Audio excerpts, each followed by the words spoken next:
Saya terkejut ketika indeks saham Dow Jones meluncur kencang ke bawah minggu kemarin di mana Berkshire Hathaway-nya Buffett melepas 70% saham mereka di berbagai investasi. Ambil tunai. Ada apa ini? Warren Buffett adalah orang yang keep saham long term. Tahu-tahu melepas saham dan memegang uang fiat. Ini belum pernah terjadi dalam kurun waktu 40 tahun dia Raja Wall Street. Apa dia sudah dikode bahwa kertas akan disikat? Bahwa ada rencana besar yang akan meresetting up kapitalisme? Kalau itu terjadi, ini dunia belum pernah merasakan apa yang akan kita rasakan. Ini parahnya dahsyat. Ini perlu tindakan preventif kalau pejabatnya paham. Saya sederhanakan. Di tahun 2008 ada masalah subprime mortgage yang mungkin banyak yang bertanya makhluk apa itu? Yaitu ketika kertas atau papers beredar 100 kali lebih banyak dari underlying sektor realnya. Sekali lagi saya sederhanakan. Kalau Anda punya properti, katakanlah nilainya 2 miliar, lalu Anda jaminkan ke bank. Anda dapat uang 1 miliar untuk usaha Anda. Jaminan sertifikatnya itu untuk apa menumpuk di bank? Sama bank sertifikatnya tadi disekolahin lagi ke lembaga lain untuk dapat sejumlah uang. Lalu yang dilakukan oleh lembaga tadi menjaminkan lagi dengan janji bunga dan interest dan lain sebagainya. Lalu yang memegang jaminan tadi suratnya dilakukan lagi, digadaikan lagi, dijual lagi dengan nama bond lah, bond itulah, bond inilah, surat hutang lah, apalah namanya. Saya pun nggak tahu, jangan-jangan Anda termasuk pembeli di level berapa bond itu tercipta. Untuk mempercepat tumbuhnya underlying rumah tadi, bahkan ada kebijakan tanpa jaminan seorang menyicil membeli rumah. Dan Amerika adalah bangsa yang pakai uang besok untuk sekarang. Dan sertifikat tadi diputar-putar sebagai jaminan sudah 100 kali dari rumah-rumah yang dibangun. Dengan harapan suatu saat pertumbuhan rumah 1000% dari kebutuhan saat ini sehingga jaminan dan underlying sektor realnya sama. Ternyata kebiasaan memakai uang besok menjadi masalah. Banyak yang tidak bisa menyicil rumah dan disinilah pondasi kertas ambruk. Lalu runtuhlah berbagai lembaga keuangan dan lembaga akunting penipu kertas yang katanya bagus hancur dalam semalam. Apa yang dilakukan oleh Amerika? Apa yang dilakukan oleh Federal Reserve? Kertas itu semua dinolkan. Federal Reserve printing money di tahun 2009 dan jumlah kertas serta proyeknya real sekarang 1:1 lagi. Pasar tahun 2010 normal kembali. Sederhana kan? Baik, skala Wall Street adalah tempat 65% dolar beredar. Kita semua tahu 75% dolar beredar di luar Amerika dan 65%-nya dikontrol melalui Wall Street. Saat ini kertas di Wall Street 1000 kali sektor realnya. Bagaimana cara meresetting up ini semua? Seperti tahun 30-an resesi Amerika, maka perang yang dilakukan untuk membuat kertas jadi nol adalah penting. Itulah resetting up baru. Ketika menang perang tahun 1945, FDR, Franklin Delano Roosevelt, Presiden Amerika kala itu melanjutkan printing money dengan nama New Deal. Saat ini bukan tentang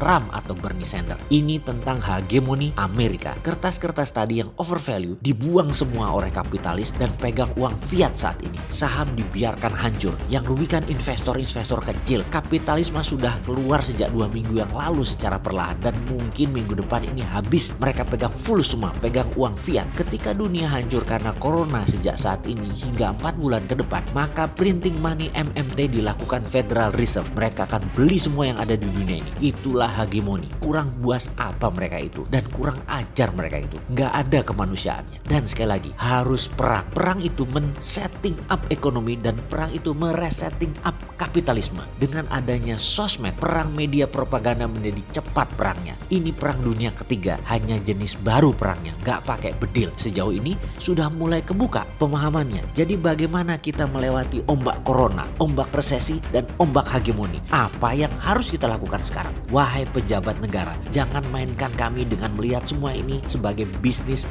as usual. Ini at war, ini kondisi perang. No rule atas nama survival of the nation. Jangan ikuti box, jangan ikuti aturan dunia. Perang itu no box.